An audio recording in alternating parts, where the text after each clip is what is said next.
আসসালামু আলাইকুম আপোনালোকক আজি 12 ভোল্ট ইনভাৰ্টাৰত আপোনাৰ ডাবল বেটাৰী কেনেকৈ কানেকশ্যন দিয়ে এইটো দেখুৱাই আছোঁ আৰু ইয়াৰ আগত কৈ আছোঁ আপোনাৰ ভিডিঅ'টো লাইক শ্বেয়াৰ কমেণ্ট কৰিব যিমান কৰিব ইমান মানুহে চাব আৰু ভিডিঅ'টো পাই পেলাই আপুনি ওপৰ ফালে নিদিব অলপ চাব এইফালে কানেকশ্যনটো দি আছোঁ আপোনাক এইটো চাব আপোনাৰ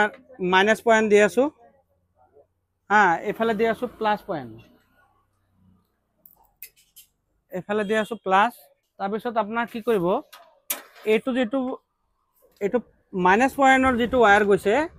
হ্যাঁ এইটো মাইনাছ পইণ্টৰ কানেকশ্যনটো আপোনাৰ এইফালে এইটো এক লগত সংযোগ কৰিব কৰি পেলাই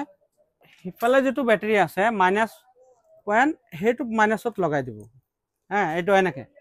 মাইনাছ টু মাইনাছ আৰু এইফালে আছে প্লাছ প্লাছ আছে আপোনাৰ এইফালে প্লাছ আৰু এইফালে হ'ল প্লাছ আপোনাৰ এতিয়া বল কিন্তু 24 বল হ'ল কিন্তু 12 বলত আপোনাৰ প্লাছে প্লাছ দিব লাগিব আৰু মাইনাছ টু মাইনাছ দিব লাগিব তেতিয়া আপোনাৰ মানে এখন ইনভাৰ্টাৰত কেতিয়াবা আপোনাৰ এখন বেটাৰী অলপ সৰু সাইজ আছে আৰু এখন বেটাৰী সংযোগ কৰিব পাৰিব আপোনাৰ এক লগত কিন্তু আপোনাৰ বেটাৰীটো পাৱাৰটো একে হ'ব লাগিব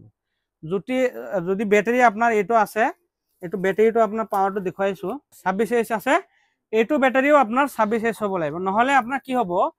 আপনাৰ কি কৰিব যেটো এজ কম থাকে হেতু আপনাৰ ব্যাটাৰিটো বেয়া কৰি দিব যেটো বেশি আছে এটো ভাল থাকিও কমটো আপনাৰ বেয়া কৰি দিব সেইকাৰণে আপোনালোকে এনেকে মিলাই বস্তুটো ডাবল কানেকশন কৰিব পাৰিব